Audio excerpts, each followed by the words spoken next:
Assalamualaikum warahmatullahi wabarakatuh.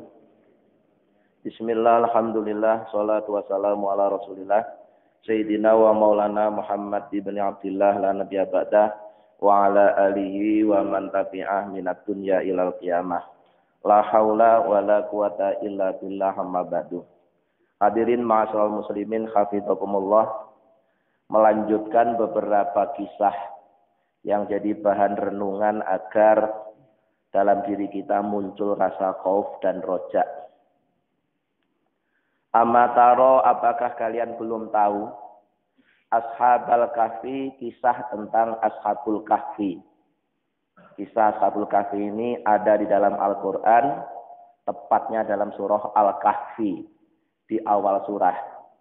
Jadi nanti kalau ingin tahu secara lengkap, silahkan membaca sendiri.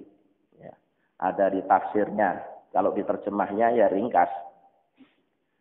Secara ringkas bahwa Ashabul Kahfi ini sekelompok anak muda yang hidup pada masa raja yang zalim. Maka karena kelompok anak muda ini adalah orang-orang yang beriman, dia rela mengasingkan diri bersembunyi di dalam goa. Di goa itu bahasa Arabnya kahfi. Maka dia disebut Ashabul Kahfi, penghuni goa. Kemudian di dalam goa itu ditidurkan oleh Allah selama 309 tahun. Tidur, bukan mati. Enggak busuk, tidak.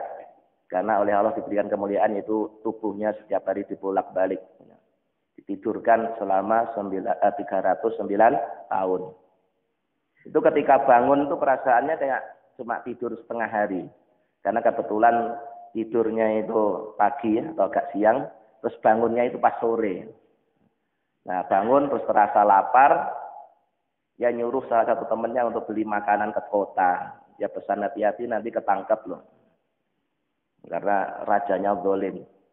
Nah, ketika dia beli makanan itu, tukang warungnya yang kaget. Kenapa? Uang yang dipakai beli ini uang yang sudah tidak berlaku lagi. Karena uang ini uang 300 tahun yang lalu. Itu kisah ringkasnya seperti itu. Ya. Wa ma kanu alaihi minal kufri tula amarihim. Ashabul Kahfi itu pada mulanya adalah orang-orang yang kufur sepanjang hidupnya. Ilqamu, ingatlah ketika dia berdiri tegak, faqalu, kemudian mereka berkata, Rabbuna Rabbus samawati wal ardi. Tuhan kami adalah Tuhannya yang telah menciptakan langit dan bumi. Lan nadwa, kami tidak akan beribadah min duni dari selainnya ilahan sebagai Tuhan. Itu ucapan dari sekelompok anak muda yang kemudian dikenal dengan Ashabul Kahfi tadi. Dan dia belum sempat berbuat kebaikan selain mengikrarkan dirinya sebagai orang yang beriman kepada Allah. Wa taja'u ilaihi, dan mereka kemudian mengungsi kepada Allah. Ini walaupun lahiriahnya dia mengungsi bersembunyi dalam goa, tapi hakikatnya dia mengungsi kepada Allah. Ya yakin kepada Allah, ya. Walaupun dia hidup jauh dari masyarakat, dia bisa hidup. Karena apa? Allah yang melindunginya. Allah yang akan memberikan rizki. Kaifa qabilahum, bagaimana kemudian Allah menerima mereka. Tidak hanya sekedar menerima keimanannya, tapi wa wahaba lahum. Kemudian Allah menganugerahkan berbagai macam kemuliaan kepada mereka. Suma'azahum, kemudian Allah meninggikan derajat mereka. Wa karamahum, dan memuliakan mereka. Faqala, kemudian Allah berfirman, wa nuqallibuhum dzatal yamini wa dzatas shimal. Dan kami Allah telah membolak-balik mereka ke arah kanan dan ke arah kiri. Jadi ditidurkan di dalam gua selama 309 tahun itu tubuhnya setiap hari oleh Allah dibolak-balik kayak kita goreng itu supaya enggak gosong dibalik itu. Ini supaya enggak busuk dibalik selama 309 tahun. Gitu. Wa kaifa, dan bagaimana a'zama, Allah mengagungkan lahum kepada mereka al-hurmata, penghormatan. Bagaimana dia belum beramal soleh, dia hanya sebatas mempertahankan imannya, rela mengungsi, menjauh dari kehidupan kota yang penuh dengan kemungkaran. Baru itu yang dia lakukan, belum sampai amal soleh yang lainnya. Tapi walaupun begitu, oleh Allah diterima, bahkan oleh Allah diberikan penghormatan yang luar biasa. Wa albasahum, dan Allah telah memberikan pakaian kepada mereka al-mahabata, pakaian kewibawaan, wal khosyata, yang membuat orang takut untuk memandangnya. Jadi luar biasa, diberikan harisma, ya, diberikan kewibawaan yang orang itu kalau melihat saking kagumnya sampai ada rasa takut. Hatta yaqula, sehingga Allah berfirman li akramil khalqi alaihi, kepada makhluknya Allah yang paling mulia yaitu Nabi Muhammad. Di Allah menceritakan kisah Ashabul Kahfi kepada Nabi Muhammad dengan firman-Nya, lawit tolak ta'alaihim lawalaita minhum wiraron. Wahai Muhammad, seandainya engkau melihat kewibawaan dan keagungan Ashabul Kahfi, niscaya engkau akan terkagum dan kemudian lari. Wala mulita, dan sungguh ya, Allah akan memenuhimu minhum dari mereka ruban, rasa takut. Tadi bukan takut terhadap keburukannya, ya, takut terhadap kewibawaannya. Nah, itu kemuliaan yang Allah berikan kepada Ashabul Kahfi, padahal dia belum beramal soleh. Dia baru mengikrarkan keimanannya, kemudian mempertahankannya, terus dia melakukan pengungsian, ya, demi mempertahankan iman, dia mengungsi di dalam gua. Baru itu yang dia lakukan. Tapi karena diterima oleh Allah, kemudian dia dapat kemuliaan yang luar biasa. Kisahnya diabadikan di dalam Al-Quran. Wal kaifa, bahkan ada yang lebih mengagumkan lagi, akroma, Allah telah memuliakan kalban, seekor anjing. Tabi'ahum, yang selalu mengikuti Ashabul Kahfi. Di sekelompok anak muda ini ketika mengungsi di goa, secara lahiriah, ya, batiniahnya mengungsi kepada Allah, itu diikuti oleh seekor anjing. Yang kemudian anjing ini menjadi satu-satunya anjing yang ikut dimuliakan. Ini luar biasa. Seekor anjing saja, kalau dia mengikuti orang mulia, menjadi mulia. Padahal dalam Islam, anjing kan termasuk binatang yang najis mughaladhah. Ya. Tetapi ada satu ekor anjing yang dimuliakan di dalam Al-Quran, itu anjingnya Ashabul Kahfi. Jadi dia ikut sekelompok anak muda tadi, ya, ikut tidur di dalam gua selama 309 tahun juga. Hatta dzakarahu, sehingga Allah menyebut kisah anjing ini, anjing Ashabul Kahfi itu dikasih nama Kitmir. Ya, di Kitmir namanya. Fi kitabi, dalam kitabnya Allah Aziz yang mulia, marrotin, berulang kali. Jadi kisah anjing Ashabul Kahfi yang bernama Kitmir ini tidak hanya sekali disebut dalam Al-Quran, berulang kali. Itu juga satu bentuk kemuliaan, ya, yang Allah berikan kepada seekor anjing yang mengikuti orang-orang yang beriman. Suma ja'alahu, kemudian Allah menjadikan seekor anjing tadi ma'hum, bersama Ashabul Kahfi, fit dunya, di dunia, mahjuron, sebagai makhluk yang Allah lindungi. Dilindungi. Wa yudkhiluhul jannata, dan kelak Allah akan memasukkan anjing tersebut al-jannata, ke surga, fil akhirati, di akhirat. Jadi tidak hanya di dunia ikut dilindungi, tapi dia juga akan ikut masuk surga. Padahal seekor anjing. Mukarraman, sebagai penghormatan Allah kepada si anjing Kitmir tadi. Fahadha, maka yang dimana ini fadlu, anugerah Allah, makalbin, kepada seekor anjing khoto, yang dia berjalan kutuatin, beberapa langkah, ma'aqaumin, bersama kelompok orang arafu, yang mengenal Allah. Jadi kisah itu tadi adalah bukti anugerah Allah yang luar biasa pada seekor anjing yang dia hanya melangkah beberapa langkah demi mengikuti sekelompok orang yang telah mengenal Allah. Mengikuti sekelompok orang yang telah ma'rifatullah. Akhirnya ikut mendapatkan kemuliaan. Wawahaduhu, dan orang-orang yang mengesahkan Allah, ayyaman, dalam beberapa hari ma'dudatan, yang bisa dihitung. Ya. Jadi hanya pada saat si anak muda tadi, ya, sekelompok anak muda tadi mengikrarkan dirinya sebagai orang yang beriman, ya, sampai kemudian ketemu goa, hanya itu aja. Ya. Setelah itu kan terus tidur. Nah, Tidur kan berarti selama tidur dia tidak melakukan apa-apa, tapi dalam lindungan Allah. Min ghairi ibadatin, tanpa ibadah. Jadi Ashabul Kahfi itu belum sampai ibadah, Pak, baru ikrar sebagai orang yang beriman. Kemudian karena kondisi tidak memungkinkan, dia mengungsi demi mempertahankan keimanannya. Ya hanya itu amalnya, sambil diikuti seekor anjing tadi itu. Ya. Belum sampai sholat, belum sampai apa-apa, belum. Au khidmatin, atau melakukan pengabdian kepada Allah, belum sama sekali. Dia baru sebatas mempertahankan keimanannya. Itu saja sudah dapat kemuliaan yang luar biasa. Fa kaifa, lalu bagaimana fadlu anugerah Allah ma'abdihi kepada hambanya al-mu'min yang beriman, allazi khadamahu, yang selalu mengabdi kepada Allah, wa wahadahu, dan selalu mengesahkan Allah. Kalau kepada Ashabul Kahfi yang hanya beberapa hari saja sudah dapat kemuliaan yang luar biasa, apalagi kepada orang yang seumur hidupnya ya, dipakai untuk mengabdi beribadah kepada Allah dan mengesahkan Allah.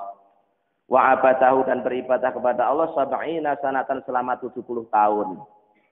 Nah, ini kisah yang memotivasi kepada kita agar punya roja. Ya. Dulu itu Ashabul Kahfi itu belum sampai beribadah saja sudah dapat kemuliaan yang luar biasa.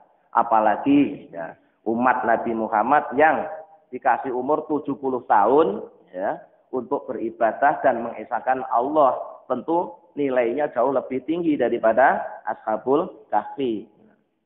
Wa kaifa, dan bagaimana law asa, seandainya mereka diberikan kesempatan hidup sab'ina alfasanatin, 70 tahun. Lakana qasidan, niscaya mereka akan bermaksud dengan budi hati untuk beribadah kepada Allah. Ini bahan renungan agar kita tidak putus asa terhadap rahmat Allah. Jadi seekor anjing saja yang ikuti orang yang ma'rifatullah ikut dapat kemuliaan, apalagi kita sebagai manusia ya, sebagai umatnya Nabi Muhammad yang tidak hanya sehari dua hari kita beribadah, sudah berpuluh-puluh tahun. Nah, tentu kalau ini diterima oleh Allah, nilainya akan lebih tinggi daripada ibadahnya Ashabul Kahfi. Tapi kalau diterima, nah kita kan baru berharap ya, mudah-mudahan diterima. Karena memang belum ada tanda terimanya kan sampai sekarang. Apa ada Bapak yang sudah dapat kwitansi dari Allah, ini sholatmu saya terima, gitu. Ada enggak? Kan belum ada. Maka kita harus tetap ada khauf dan roja, itu loh masalahnya. Ya. Karena ibadah kita ini belum ada jaminan diterima oleh Allah. Soal diterima luar biasa Pak, soal diterima. Tapi kita kan belum tahu apakah sudah diterima atau belum. Baru sebatas harapan. Harapan itu bahasa Arabnya roja. Ya. Amataro, apakah kau belum tahu? Kaifa, bagaimana ataba, Allah pernah menyalahkan Ibrahim alaihissalam kepada Nabi Ibrahim alaihissalam fi du'aihi, di dalam salah satu doanya Nabi Ibrahim, alal mujrimina, yang mendoakan orang-orang yang berbuat dosa bil halaki, agar dihancurkan oleh Allah. Jadi Nabi Ibrahim itu pernah ya, ketika menyaksikan orang yang setiap saat selalu berbuat dosa, diingatkan tidak berhenti, bahkan semakin menjadi-jadi, Nabi Ibrahim jengkel, kemudian mohon kepada Allah agar orang-orang yang tukang berbuat dosa itu dihancurkan saja. Itu Nabi Ibrahim dimarahin sama Allah. Ditegur oleh Allah, Ibrahim, itu hambaku, itu aku yang menciptakan. Yang berbuat dosa itu aku yang menciptakan, aku yang ngasih rezeki. Mengapa kamu yang marah-marah? Jadi Nabi Ibrahim aja juga pernah ditegur oleh Allah. Apalagi kita ya. Kita ini cuma disakiti sekali aja, doainnya sudah kelewat batas. Nabi Ibrahim itu berulang kali disakiti. Sekali mendoakan keburukan saja oleh Allah langsung ditegur. Ya. Wa kaifa, dan bagaimana ataba, Allah pernah menyalahkan Musa kepada Nabi Musa fi amri Qaruna, berkaitan dengan kisahnya si Qarun. Ya. Faqala, kemudian Allah berfirman, istaghosa, Qarun telah istighosa, telah beristighosah bika, kepadamu Musa, siapa Qarunu, Qarun. Jadi Qarun ketika ditenggelamkan oleh Allah bersama harta bendanya, itu Qarun teriak-teriak minta tolong kepada Nabi Musa. Istighosah itu maknanya minta tolong dengan sungguh-sungguh. Ya, minta tolong dengan seakan-akan ini sudah tidak ada jalan lain. Di kondisi kayak kepepet itu. Jadi ketika Qarun ditenggelamkan oleh Allah bersama harta bendanya itu, Qarun teriak-teriak manggil Nabi Musa minta tolong. Ya. Falam tugishu, maka engkau tidak mau menolongnya. Itu Nabi Musa dimarahin sama Allah. Hei Musa, dulu waktu Qarun mau tenggelam itu kan manggil-manggil kamu minta tolong. Mengapa tidak kamu tolong? Ya, mungkin Nabi Musa jawab, saya jengkel ya Allah. Ini orang kurang ajar. Dulu waktu masih miskin dia rajin ibadah. Ya, setelah kaya pelitnya nggak ketulungan. Maka biarin aja dia kejepit bumi. Saya biarin saja. Sama Allah dimarahin tuh Nabi Musa. Ya, Musa, mengapa dulu waktu Qarun kejepit bumi, ya, tenggelam, ya teriak-teriak minta tolong sama kamu nggak mau menolong. Fawa izzati, maka demi kemuliaanku, lawis tagosabi, seandainya Qarun itu beristighosah kepadaku, kata Allah, la gostuhu, niscaya aku pasti akan menolongnya. Padahal hai Musa, ketahuilah demi kemuliaanku, seandainya Qarun dulu itu waktu kejepit bumi itu dia minta tolong kepadaku, aku tolong. Mengapa tidak aku tolong? Karena dia manggil-manggil kamu. Nah, jadi luar biasa ini. Ya, dimarahi Nabi Musa. Ya, jadi seorang nabi, seorang rasul saja itu tidak boleh kemudian ngambek, ya, mengutuk umatnya sendiri, itu nggak boleh. Ya. Memaki-maki, menghujat sampai mengutuk umatnya sendiri, walaupun dia orang kafir. Buktinya apa? Nabi Ibrahim itu ditegur oleh Allah, Nabi Musa ditegur oleh Allah. Apalagi cuma kita. Jadi, Musa, seandainya kok Qarun itu dulu nggak minta tolong sama kamu, tapi minta tolong sama aku, kata Allah. Aku tolong. Tapi karena dia minta tolong sama kamu, aku ingin tahu kamu mau nolong apa enggak. Ternyata kamu nggak mau menolong, akhirnya Qarun tenggelam. Ya. Dalam tanah. Maka hingga sekarang kalau ada orang menemukan harta dalam tanah, nyebutnya harta karun. Ya, harta karun itu harta yang dikutuk sebenarnya, nggak usah jadikan rebutan. Karena sejarahnya itu kan harta yang tidak dibayar zakatnya, kemudian ditenggelamkan oleh Allah. Nah, sekarang kok dicari-cari, orang kurang kerjaan. Ya. Jadi seandainya Qarun waktu tenggelam cepit bumi itu dia minta tolong kepada Allah, Allah pasti akan menolongnya. Wa afautu, dan aku akan mengampuni anhu atas kesalahan-kesalahannya. Nah, itu berkaitan dengan Qarun. Wa kaifa, dan bagaimana ataba Allah pernah menyalahkan Yunusa kepada Nabi Yunus alaihissalam. Nabi Yunus ini juga pernah ngambek, ya. Dakwah berpuluh-puluh tahun tidak ada yang mau ngikuti. Orang dicegah kemungkarannya malah marah-marah. Akhirnya kesabaran Nabi Yunus habis, ya, kabur dari tugas dakwah, ya. Kemudian ditelan ikan itu. Di Allah pernah juga menyalahkan Nabi Yunus fi sa'ni qaumihi, berkaitan dengan perilaku kaumnya yang tidak mau beriman kepada Allah. Dengan teguran begini, bi annaka, dengan sesungguhnya engkau Yunus tahzanu, bersedih, ala sajarotin, atas satu pohon, min yaktinin, dari pohon labu, ambatuha, yang aku hidupkan, fi sa'atin, pada satu saat, wa aibastuha, dan aku keringkan, aku matikan, fi sa'atin, pada satu saat. Jadi ceritanya Nabi Yunus itu punya tanaman labu, ya. Nah, pohon labunya ini tadinya itu tumbuh dengan subur, banyak buahnya, kemudian mati, kering. Itu sedih itu. Nah, Nabi Yunus kehilangan satu pohon labu itu sedihnya bukan main. Dimarahin sama Allah. Kamu itu kehilangan satu pohon labu aja udah sedih. Tapi kehilangan umat, 1000 umat, atau 100.000 umat, kamu tenang-tenang saja. Dimarahin gitu. Wala tahzanu, dan kamu tidak bersedih, ala mi'ati alfin, atas hilangnya umat 100.000. Au yaziduna, bahkan lebih. Kamu itu kehilangan satu pohon labu aja bersedih. Dan ini kehilangan umat 100.000 lebih kok tenang-tenang saja. Dimarahin sama Allah. Nah, jadi Nabi Yunus ketika meninggalkan umatnya, meninggalkan kaumnya, itu kan berarti dia tega dengan umatnya.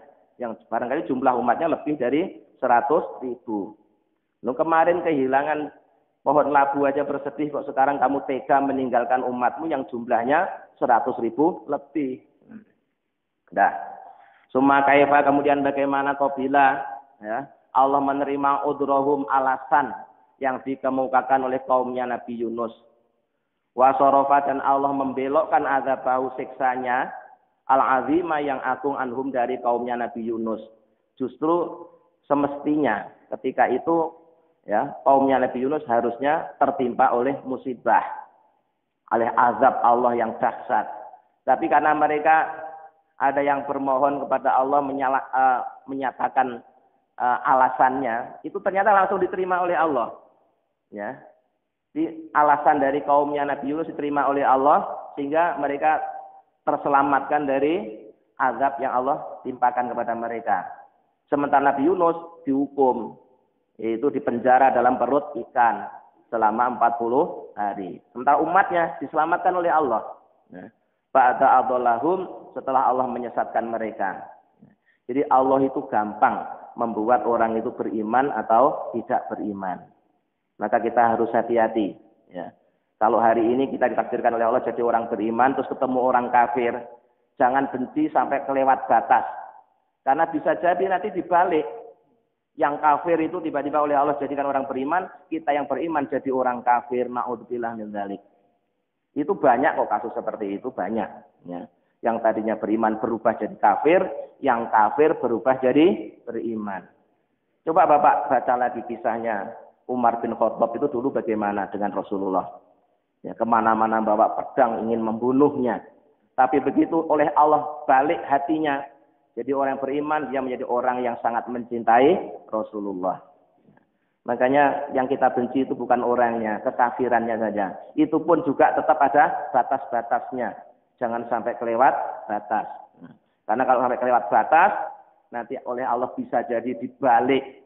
Yang tadinya ngaku mukmin jadi kafir, sementara yang kafir diberi hidayah menjadi mukmin. Maka kalau dalam sejarah, Nabi yang justru mendoakan orang kafir itu Rasulullah. Ya, Allahumma hdi qaumi fa innahum la ya'lamun. Itu doa Rasulullah untuk menghadapi kebrutalan, kekasaran orang-orang kafir. Malah didoakan semoga mereka dapat hidayah. Tidak didoakan supaya mereka celaka. Itu kehebatan Nabi Muhammad seperti itu. Maka Nabi Muhammad bersabda, akmalul mu'minina imanan ahsanuhum khuluqah. Orang mukmin yang paling sempurna imannya itu yang paling baik akhlaknya, bukan yang paling galak, bukan yang paling benci kepada orang kafir, bukan. Justru yang paling baik akhlaknya. Nah, ini yang dilupakan. Seakan-akan ya, sekarang ini orang yang paling benci orang kafir, dia yang paling mukmin. Seakan-akan begitu. Salah itu. Enggak ada dalilnya. Ya. Yang ada dalilnya itu justru akmalul mu'minina imanan ahsanuhum khuluqah. Orang mukmin yang paling sempurna imannya, yang paling baik akhlaknya. Contohnya siapa? Rasulullah. Dimusuhi sama orang kafir, tapi justru malah didoakan supaya dapat hidayah. Ketika dia sakit, Rasulullah yang pertama kali menjenguknya. Kan gitu. Ya. Nah, kita cuma ngaku-ngaku umat Nabi Muhammad, tapi nggak mau meneladaninya. Dah. Summa kaifa, kemudian bagaimana ataba. Allah pernah menyalahkan Sayyidil Mursalin kepada pimpinannya para Rasul Sallallahu Alaihi Wasallam, yaitu Nabi Muhammad Sallallahu Alaihi Wasallam. Jadi Nabi Muhammad Sallallahu Alaihi Wasallam pun juga pernah ditegur oleh Allah. Ya. Fima berkaitan dengan peristiwa ru'ya yang diriwayatkan, annahu bahwasanya Nabi takhola telah masuk mimbabi Bani Saibata, dari pintu Bani Saibah. Jadi suatu hari Nabi Muhammad SAW ketika mau masuk Masjidil Haram itu lewat pintu Bani Saibah. Pintu Bani Saibah itu dekatnya pintu Babus Salam. Maka biasanya kalau kita mau umroh atau haji, ya kalau masuk Masjidil Haram dengan niat umroh atau haji, usahakan kalau bisa masuknya lewat Babus Salam. Gitu. Kalau cuma masuk untuk sholat 5 waktu boleh masuk lewat mana saja, tapi kalau masuknya itu dengan niat umroh atau haji untuk tawaf, ya itu dianjurkan lewatnya Babus Salam. Kalau Babus Salam ditutup lewat Bani Saibah, itu di sampingnya gitu. Ya. Pernah suatu hari ketika Rasulullah masuk Masjidil Haram lewat pintu Bani Saibah, faro'a qauman. Kemudian Nabi bertemu dengan sekelompok orang yathakuna yang sedang bercanda. Di situ ada sekelompok sahabat yang sedang bercanda. Faqala, maka Rasulullah bersabda lahum kepada mereka, lima tathakuna. Hei, ngapain lu pada ketawa-ketawa? Nah, kalau bahasa kita. La arakum tathakun. Semoga aku tidak melihat kamu tertawa lagi. Nah, yang ngomong begitu Rasulullah. Otomatis yang tadinya ceria, bercanda, tetapi langsung sedih murung luar biasa. Ya, langsung sedih. Hatta idza kana indal hajaril aswad. Nah, akhirnya ketika Rasulullah sudah masuk dalam masjid melakukan tawaf, nyampe di Hajar Aswad itu langsung ditegur sama malaikat Jibril atas perintah Allah. Ya padahal kan jaraknya dekat ya. Dari pintu Bani Saibah sampai ke Hajar Aswad itu kan nggak sampai 10 menit, nggak sampai 5 menit lah. Ya, dekat sekali. Jadi begitu ada orang tertawa-tawa bercanda sama temennya gitu, sama Rasulullah dibentak, ya, malah la arakum tathakun, semoga aku tidak melihatmu tertawa lagi. Mereka langsung murung, sedih, susah, putus asa. Maka begitu Nabi nyampe di Hajar Aswad, nah, roja'a ilaihimul qahqara. Lalu Nabi nggak jadi melanjutkan tawaf, mundur lagi nemui orang-orang yang sedang bersedih tadi itu. Karena ditegur dia sedang bercanda tadi. Waqala, kemudian Nabi bersabda, Ja'ani telah mendatangiku Jibrilu malaikat Jibril. Faqala, kemudian Jibril berkata, ya Muhammad, Muhammad, inna Allah, sungguhnya Allah yaqulu telah berfirman laka kepadamu. Lima tukon itu ibadi. Muhammad, mengapa engkau membuat hamba-hambaku jadi putus asa? Mengapa hanya bercanda begitu saja kamu marahin? Itu Rasulullah malah dimarahin sama Allah melalui malaikat Jibril. Mengapa engkau membuat hamba-hambaku menjadi putus asa min rahmati, dari rahmatku? Nabi kasih kabar ibadi, hamba-hambaku, anni, bahwasanya aku, ana, ya aku, itu al-ghafuru, zat yang maha pengampun, ar-rahimu, yang maha penyayang. Ayo cepat kasih tahu lagi. Ya, kasih tahu mereka bahwa sungguhnya aku itu zat yang maha pengampun lagi maha penyayang. Akhirnya para sahabat yang tadinya murung, sedih itu kembali ceria. Gitu. Karena nggak lama itu, prosesnya nggak lama. Jadi Rasulullah masuk, lihat orang bercanda, dimarahin, Rasulullah masuk lagi, mundur lagi, karena langsung ditegur sama malaikat Jibril, ya, atas perintah Allah. Rasulullah langsung nemui sahabat tadi itu, terus ngomong, ya, bahwa nggak apa-apa, ya, Allah maha pengampun, Allah maha penyayang. Ya. Wa hadzal Rasulullah sallallahu alaihi wasallam yaqulu. Kemudian Rasulullah juga menambahkan satu sabdanya, Allahu, lallahu, bukan Allah, lallahu ada sumpahnya. Lallahu, demi Allah, arhamu fil abdi, lebih menyayangi hambanya al-mu'min yang beriman, minal walidati, daripada seorang ibu as-safiqati yang menyayangi biwaladiha, kepada anaknya. Demi Allah, kamu tidak usah khawatir, kamu jangan putus asa, kamu jangan takut. Kenapa? Allah itu sangat sayang kepada hambanya. Orang-orang yang beriman lebih sayang daripada sayangnya seorang ibu terhadap anak-anaknya. Akhirnya sahabat-sahabat tadi kemudian menjadi ceria lagi. Itulah sekalian bahan renungan buat kita semua. Jadi sekali lagi, ya, khauf dan roja ini dua hal yang sangat penting yang harus ada dalam diri kita. Jangan sampai kita membuat orang putus asa. Ya, tapi juga jangan sebaliknya membuat orang terus merasa aman dari siksa. Jadi harus seimbang antara khauf dan roja itu. Ya kadang-kadang khauf, kadang-kadang roja. Ketika ada orang sedang hampir putus asa, kita tanamkan roja supaya nggak putus asa. Ketika orang terlalu roja sehingga sampai berani mendengar perintah Allah, kita bikin dia khauf. Gitu. Maka menurut para sufi, ya, khauf dan roja itu bagaikan dua sayap yang dipakai terbang seorang hamba menuju Allah Subhanahu wa Ta'ala. Mudah-mudahan dengan bimbingannya kita bisa mengamalkannya. Amin ya rabbal alamin. Allahumma sholli ala sayyidina Muhammad wa sallam Muhammad, alhamdulillahi rabbil alamin. Allahumma inna nas'aluka imanan da'iman yaqinan shadiqan wa qalban khashi'an lisanan dzakiran wa rizqan halalan wa ilman nafi'an shalihan. Allahumma ja'alna wa auladana wa dzurriyyatina wa talamidana min ahlil ilmi wa ahlil khair wal ibadah ولا تجعل إياهم من أهل الجهل والمعصية ربنا آتنا في الدنيا حسنة وفي الآخرة حسنة وقنا عذاب النار سبحان ربك رب العزة عما يصفون وسلام على المرسلين والحمد لله رب العالمين. Assalamualaikum warahmatullahi wabarakatuh.